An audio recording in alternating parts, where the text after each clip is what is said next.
Hello and welcome आप सभी का एक बार पुनः कक्षा 10 के चैप्टर 1 डेटा कम्युनिकेशन के सॉल्यूशन वाले भाग में आपका स्वागत है। अर्थात इस वीडियो में मैं आपको सॉल्यूशन दूंगा। तो डेटा कम्युनिकेशन हम लोगों ने पढ़ रखा है और सबसे पहले हमें आज देखना है अतुल लघुत्तरीय प्रश्न। तो अतुल लघुत्तरीय प्रश्न 1 अंक के आपके होंगे यहाँ पर भी और आपके बोर्ड के एग्जाम्स में भी। तो आइए एक बार पुनः शुरू करते हैं। आई होप कि आप लोगों ने बहुत अच्छे तरीके से इसे पढ़ रखा होगा। तो पहला क्वेश्चन है कि डेटा को एक स्थान से दूसरे स्थान पर भेजना क्या कहलाता है। डेटा को एक स्थान से दूसरे स्थान पर भेजना क्या कहलाता है। डेटा स्थानांतरण, डेटा संचरण, कंप्यूटर नेटवर्क या कंप्यूटर संचरण। तो यहाँ पे कौन सा ऑप्शन सही हो सकता है, ए, बी, सी या डी। आप लोगों ने पढ़ रखा है, इसका उत्तर बताइए। तो इसका सही उत्तर है क्या, डेटा का संचरण। ओके, तो डेटा के संचरण के दूसरा क्वेश्चन है डेटा का विद्युतीय या डेटा का विद्युतीय या विद्युत चुंबकीय रूप क्या कहलाता है। डेटा के विद्युत या विद्युतीय चुंबकीय रूप को क्या बोलते थे, सिग्नल बोलते थे। अगर आपको याद हो तो सिग्नल बोलते हैं।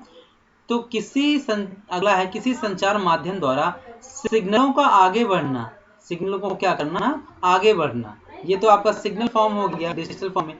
इस तरह सिग्नलों का आगे बढ़ना क्या कहलाता है, सिग्नलिंग कहलाता है। तो संचार माध्यम द्वारा सिग्नलों का आगे बढ़ना क्या कहलाता है, सिग्नलिंग। इसके बाद अगले क्वेश्चन पे हम लोग चलते हैं, जो आपका चौथा अगला क्वेश्चन है। अगला क्वेश्चन है आपका प्राथमिक संचार मॉडल से संबंधित। तो प्राथमिक संचार मॉडल के कुल कितने भाग होते हैं। क्या उसमें संदेश होता है कि प्रेषक होता है, ग्राही होता है या ये सभी होता है। इसमें से आप ऑप्शन सही वाला चुनिए, कौन सा ऑप्शन सही है। तो जो बच्चे ये सभी कह रहे हैं उनका बिल्कुल सही है।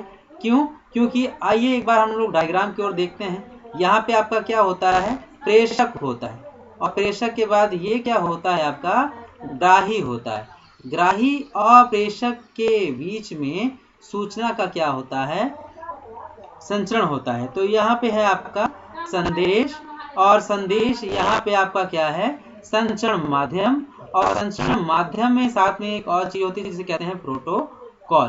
तो कुल मिलाकर आपके जो संचरण मॉडल है उसके 5 भाग हो गए। एक, दूसरा प्रेषक, तीसरा संचरण प्रोटोकॉल, चौथा संचरण माध्यम जिसे बोलते हैं, और चौथा है आपका संचरण प्रोटोकॉल, और पांचवा है आपका क्या, ग्राही। तो संचरण, संदेश, प्रेषक, ये सब आपके क्या हैं, प्राथमिक संचार मॉडल के भाग। आइए अगले प्रश्न पे चलते हैं। अगला प्रश्न है आपका 5वां। प्रेषक तथा ग्राही व्यक्ति प्रेषण हेतु प्रदान करता है। प्रेषक और ग्राही के बीच क्या आदान प्रदान होती है। क्या प्रेषक और ग्राही के बीच में कंप्यूटर का आदान प्रदान होता है, सूचना का आदान प्रदान होता है, कंप्यूटर संकेत का, या प्रेषक आदान प्रदान होता है। प्रेषक और ग्राही के मध्य जो आदान प्रदान होता है उसको हम संदेश कहते हैं। क्या कहते हैं, संदेश कहते हैं। क्या कहते हैं, संदेश।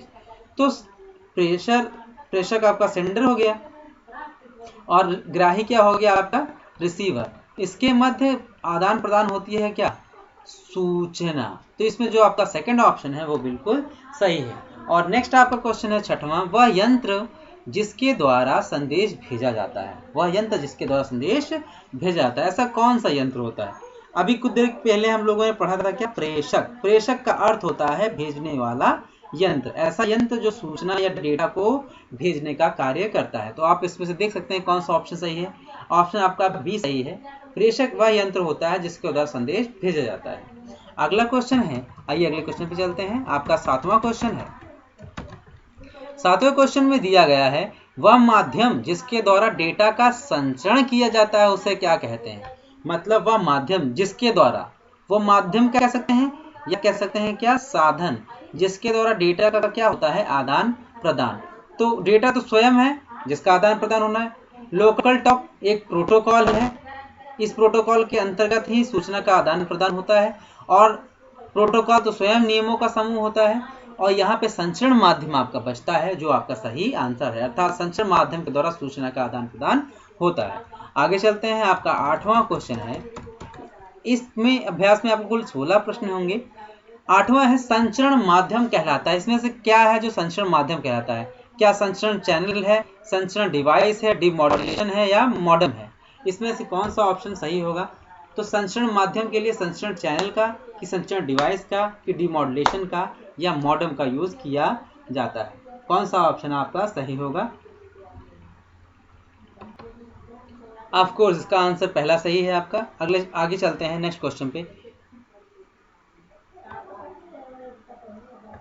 माहम नहीं है ये केवल है प्रोटोकॉल का उदाहरण। इसमें से प्रोटोकॉल्स कौन सी हो सकती है? इसमें से जो आपकी प्रोटोकॉल है वो ईथरनेट है, टोकन रिंग है, लोकल टॉक है, कि मॉडेम है? तो इसमें से ईथरनेट भी आपकी प्रोटोकॉल होती है, टोकन रिंग भी प्रोटोकॉल होती है, मॉडेम लोकल टॉक भी प्रोटोकॉल है। ये आपका ऑप्शन डी रहेगा, इसे हम कहेंगे ये सभी। तो इसमें सही ऑप्शन क्या है आपका? ये सभी क्या है? प्रोटोकॉल है। नेक्स्ट है क्वेश्चन आपका, ये सभी डेटा जो लगातार होते हैं, जो लगातार प्रसारित होते हैं, वो कौन से होते हैं? आपका जो लगातार प्रसारित होने वाला जो डेटा होता है वो होता है कौन सा? Analog data. एनालॉग डेटा ही है जो आपका लगातार क्या होता है? ट्रांसफर्ड होता है। और अगला क्वेश्चन है, वे सिग्नल जो निश्चित समय के बाद पुनः अपने विस्थापन को दोहराते हैं। वे सिग्नल जो निश्चित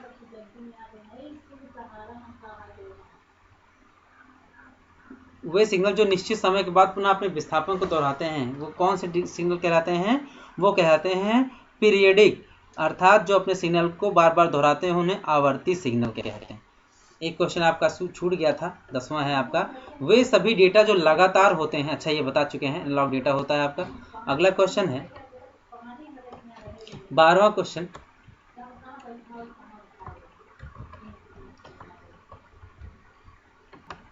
वे एनालॉग सिग्नल को डिजिटल सिग्नल में परिवर्तित करना क्या कहलाता है? मॉड्यूलेशन कहलाता है कि डिमॉड्यूलेशन कहलाता है? मॉडेम, वे सभी। इसका आंसर आप स्वयं दे सकते हैं। आप एक बार मॉडेम डिमॉडेम को पढ़ लीजिएगा, वहां से आपको इसका आंसर मिल जाएगा। बच्चों, आप लोग कुछ प्रश्नों को स्वयं से भी हल करने का प्रयास किया करें, जिससे कि आपके सोचने की और वाक्यों को बुनने की, बनाने की क्षमता बढ़ती है। आगे चलते हैं, 13वां क्वेश्चन है, 13वां है, डिजिटल सिग्नल एनालॉग सिग्नल में परिवर्तन कहलाता है। डिजिटल सिग्नल को एनालॉग सिग्नल में परिवर्तित करना कहलाता है क्या? इसका भी आंसर आप लोग स्वयं दें, एनालॉग है कि डिजिटल है। 14वां है, डिजिटल सिग्नल को एनालॉग सिग्नल परिवर्तित करने की प्रमुख विधि कौन सी है? डिजिटल सिग्नल को एनालॉग सिग्नल में परिवर्तित करने की विधि सब है। एम्पलीट्यूड भी होता है, फ्रीक्वेंसी भी होती है, और आपका ये फेज मॉड्यूलेशन भी होता है। अर्थात इसमें सभी आपके क्या हैं? डिजिटल सिग्नल को एनालॉग सिग्नल में बदलने की विधियां हैं। इसको शॉर्टकट रूप में ऐसे याद रखिएगा, AFP, amplitude, frequency and phase modulation. तो इन सभी के द्वारा क्या किया जा सकता है? डिजिटल सिग्नल को एनालॉग सिग्नल में परिवर्तित किया जा सकता है। अर्थात आपका ये सभी ऑप्शन बिल्कुल सही है। नेक्स्ट है आपका 15वां, किसी विधि में बाइनरी डेटा को ट्रांसमिशन से पूर्व या से पहले उसे 0 या 1 के रूप में, बिटों के रूप में संगठित किया जाता है। तो ये क्या है? समांतर ट्रांसमिशन है, क्रमिक ट्रांसमिशन है? आप जल्दी से ही पढ़ के इसको आए हैं, इसका आंसर आप दीजिएगा। नेक्स्ट है आपका, समांतर बिटों में n बिट के डेटा ट्रांसमिशन के लिए कितने तारों की आवश्यकता होती है? ठीक, इसका एक हल्का सा चित्र हम बना दे रहे हैं। अगर आपके पास n बिट हो, मतलब अगर एक तार हो तो एक डेटा हो तो एक तार, दो डेटा हो तो दो तार, तीन हो तो तीन तार, इसी प्रकार डॉट डॉट डॉट n तारे हों तो कुल कितने तारों की आवश्यकता पड़ेगी? ये क्वेश्चन में पूछ रहा है। तो इसका आप सही आंसर आप बता सकते हैं कौन सा होगा। तो अभी के लिए इतना ही। आगे दिए गए हैं आपके इसमें अभ्यास प्रश्न, अति लघु उत्तरीय प्रश्न 1 अंक के, इसको आपको हल कर लेना है। इसमें किन किन सालों में कौन कौन से प्रश्न पूछे गए हैं उनका भी उल्लेख किया गया है। तो आपका चैप्टर 1 का प्रश्नोत्तरी वीडियो यहीं पर समाप्त होता है। तब तक के लिए जय हिंद।